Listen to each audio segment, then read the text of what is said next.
Through my classmates' presentation, I learned that the Philippines is a country with diverse geographic features like beaches, forests, and mountains. So these natural landscapes are home to various resources such as minerals, fertile land, and marine life, which are essential for the country's economy and people's livelihood. So the Philippines is divided into different regions, each with its own unique culture and traditions. So this regional diversity reflects the rich and tapestry of Filipino society, showcasing a blend of languages, practices, and heritage that make up the country's identity. So exploring the profile of Filipinos as a people, I discovered their warm hospitality, strong family bonds, and resilience in the face of challenges. So Filipinos are known for their festive spirit and positive outlook on life, embodying the values of unity and community. So overall, the presentation provided a glimpse into the vibrant and diverse nature of the Philippines, highlighting its natural beauty, rich resources, regional variety, and the unique qualities that define the Filipino people. It was an enlightening experience that deepened my understanding and appreciation for this culturally rich and resilient nation. In our class report, along with my group members, we reported all about pre-Spanish period. We explored the first Filipinos and their ancestors' cultures and way of life. I learned that the first Filipinos are believed to be Austronesian people who migrated to the islands of thousands of years ago. These early inhabitants were skilled in fishing, farming, and trading, living in small communities governed by tribal leaders. The ancestors of Filipinos had rich cultures and traditions, with a strong emphasis on community and spirituality. They practiced animism and worshipped nature spirits, believing in the interconnectedness of all living things. Their way of life revolved around agriculture, with farming and fishing being essential for survival. So, through our report, I discovered the intricate social structures and customs of the early Filipino societies, where respect for all elders and communal cooperation were highly valued. The ancestors' cultures were characterized by colorful rituals, music, dance, and intricate craftsmanship and pottery and weaving. So overall, our report of the pre-Spanish period provided us with deeper understanding of the roots of Filipino culture and the resilience of the early inhabitants in adapting to their environment and shaping the foundations of the Filipino society. So good day everyone, my assigned topic is about the Spanish period. So the Spanish period refers to a significant historical era that encompasses various regions and events. So one notable aspect of this period is the Spanish colonization of different territories, including the Philippines and parts of the Americas. So for instance, the Spanish established a strong presence in the Philippines, leading to cultural, social, and political transformations in the region.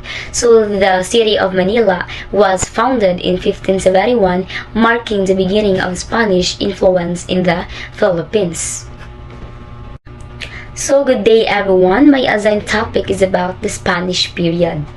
So the Spanish period refers to a significant historical era that encompasses various regions and events. So one notable aspect of this period is the Spanish colonization of different territories, including the Philippines and parts of the Americas. So for instance, the Spanish established a strong presence in the Philippines, leading to cultural, social, and political transformations in the region. So the city of Manila was founded in 1571, marking the beginning of Spanish influence in the Philippines. Moreover, in the Americas, the Spanish period was characterized by exploration, conquest, and the imposition of Spanish culture and institutions. So Spanish colonial rule profoundly impacted the indigenous populations, leading to changes in language, religion, and governance structures. So in overall, the Spanish period holds historical significance due to its lasting effects on the territories colonized by Spain, shaping the cultural landscapes and societies of these regions for centuries. The Philippines under American and Japanese rule. So in summary, the Philippines was a Spanish colony for over 300 years before it was ceded to the United States in 1898 following the Spanish-American War.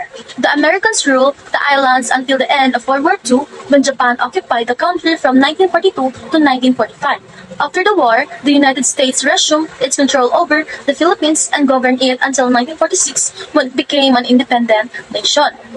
So during the American period, the Philippines underwent significant political, social, and economic transformations. The Americans introduced a new legal system based on the common law of England, which replaced the Spanish civil. They also established a public education system, which was modeled after the American system. English became the primary language of instruction, and the curriculum was designed to promote American values and culture. So the Americans also brought with them their political system, which was based on the principles of representative democracy. They established a new constitution for the Philippines, which provided for a weak executive branch and a strong legislature. The country was granted a degree of autonomy, but it was still subject to the control of the United States. So during the Japanese occupation, the Philippines was governed by a military government, and the country suffered greatly under the harsh rule of the Japanese. The occupation led to the deaths of an estimated 1 million Filipinos, mostly due to starvation, disease, and violences. The war also left the country's infrastructure in the ruins, and it took many years for the Philippines to recover. So overall, the periods of American and Japanese rule in the Philippines had a significant impact on the country's history, culture, and development. The Americans introduced many positive changes, such as new legal and education system, while the Japanese occupation was a dark period in the country's history, causing immense suffering and destruction. So good day everyone. One of my key lessons learned from the Third Philippine Republic is the importance of perseverance and diplomacy in achieving independence and navigating the complexities of post-war nation building. The period following independence required strong leadership, economic reforms, and strategic foreign policy decisions to rebuild the country and establish its place on the international stage. The initiatives undertaken during this time, such as land reform, economic development, and active participation in global organizations, highlight the significance of proactive governance and collaboration and overcoming challenges in driving progress. Additionally, the legacy of the Third Republic underscores the value of unity, the resilience, and also the strategic decision-making in shaping a nation's identity and fostering the development. In overall, the Fourth Republic in the Philippines is synonymous with the martial law period, which was declared by then President Ferdinand Marcos on September 21, 1972. This era marked a significant shift from the democratic governance of the Third Republic to authoritarian regime, characterized by the concentration of power in the hands of Marcos. The martial law period was characterized by the suspicion of civil liberties, the suppression of political opposition, censorship of the media, and the implementation of strict security measures to maintain control. Under martial law, Marcos ruled by decree, allowing him to govern with virtually unchecked power. The regime purported to address issues of corruption and insurgency, but was marred by human rights abuses, including extrajudicial killings, enforced disappearance, and widespread repression of dissent. The martial law period also saw the rise of crony capitalism, with close associate of Marcos benefiting from government contracts and privileges. The Fourth Republic under martial law lasted until 1981, when Marcos officially lifted martial law but retained authoritarian control over the country until his ouster in the 1986 People Power Revolution. The struggle for progress in the Philippines. The Philippine journey towards progress showed the resilience of its democracy and the importance of effective leadership. Each administration has played a role in shaping the country's political and economic landscape, showing that progress often comes through a mix of reform, stability, and overcoming challenges. The Philippine government in the Philippines. Understanding the principles and structure of the Philippine government emphasizes the need for democratic governance, rule of law, and active citizen participation. The division of powers and local government autonomy are crucial for addressing the diverse needs of the population, promoting responsive and effective governance.